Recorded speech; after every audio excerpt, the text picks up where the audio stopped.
Praise be Jesus Christ and Mary Immaculate. Welcome to this homily for the fourth Sunday of Advent. We're going to read from the Gospel of Matthew.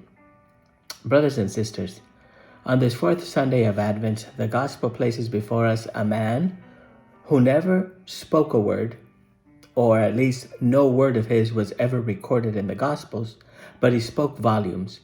We move from last week, a man of old, John the Baptist, who was doubtful about who Jesus was, who really wasn't sure, who was in a crisis, a man who was in a crisis of faith, to a man of very solid faith, even though he says nothing, a man who speaks loudly. And that man is one of my favorite saints, Saint Joseph. Matthew tells us that Joseph is a righteous man. And in the Bible, righteous does not mean perfect.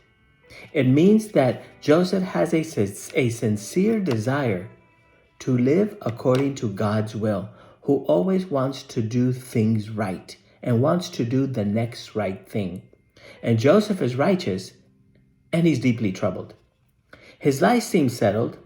His marriage to Mary is already arranged and already in process. They were already promised, betrothed. They were already in the first stage of marriage, but they hadn't lived together yet. His future is clear. He has a wife. And then suddenly, Mary is found to be pregnant. Joseph does not react with anger, with envy, with revenge. He does not shame her. He does not seek revenge.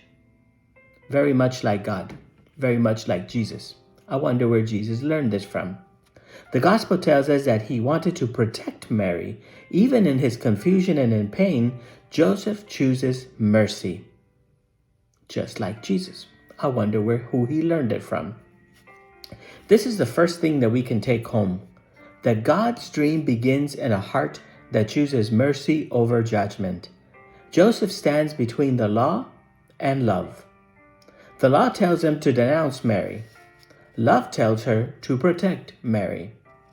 He chooses the most compassionate path he can. He chooses the most compassionate path that he can see, divorcing her quietly, even though it will cost him. But Joseph is not at peace with this decision. And it is right here, right there, in this inner struggle that God speaks to Joseph.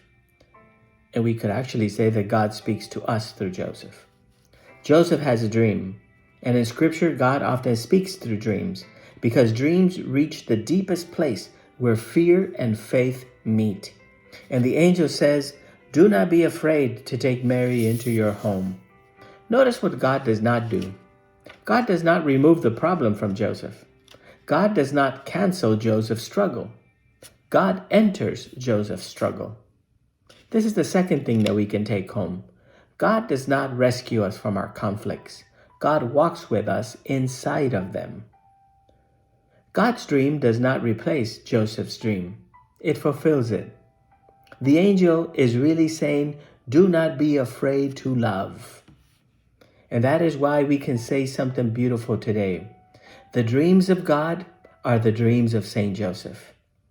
Joseph is a dreamer, but not like we understand a dreamer. Not someone escaping reality, but a man whose heart is open to God. The future of the world is entrusted to his dreams, and it is safe there because the just man dreams what God dreams. Joseph and God share the same dreams for people and for their salvation. For Joseph, Jesus will learn that people come before rules, that love matters more than appearances, that protecting life is more important than being right. This leads us to the third thing that we can take home. God entrusts his greater works to ordinary people who quietly say yes. Joseph does not speak. He does not explain. Joseph simply acts. When Joseph awoke, he did as the angel of the Lord commanded him, says the gospel writer. That quiet obedience allows Emmanuel, promised by the prophet Isaiah, Emmanuel, which means God with us, to enter the world. That quiet obedience allows Emmanuel to be continually with us. And as we enter these final days of Advent, Saint Joseph stands before us as a reminder that Advent is not about waiting with folded arms. looking at our watch. No, it's about making room for God. Like Joseph, we may feel uncertain, afraid, or unprepared. But Advent tells us this, that God does not wait for perfect conditions. God looks for willing hearts. When Joseph opened his home to Mary, he opened his life to Emmanuel, God with us. And certainly God was with Joseph all of his life. The name Emmanuel means God with us. And it is not only a name given to Jesus at birth, as promised by Isaiah, it is a promise whispered into the whole gospel. From the very beginning, Matthew tells us that God is no longer distant, that God is no longer unreachable, that God is very close to us, that God chooses closeness.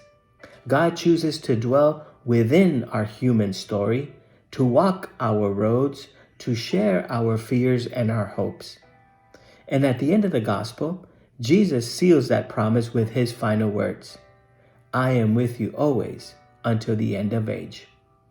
Emmanuel at the beginning, Emmanuel at the end. What begins as a name becomes a lifelong process, a lifelong promise. Emmanuel is not simply who Jesus is. It is how God stays with us, faithfully and forever. May St. Joseph teach us in these final days of Advent to dream God's dream and to choose love over fear and to welcome Emmanuel, God with us. And in that way, we make God's dream our dream, and we will both make that a reality for all. God bless you.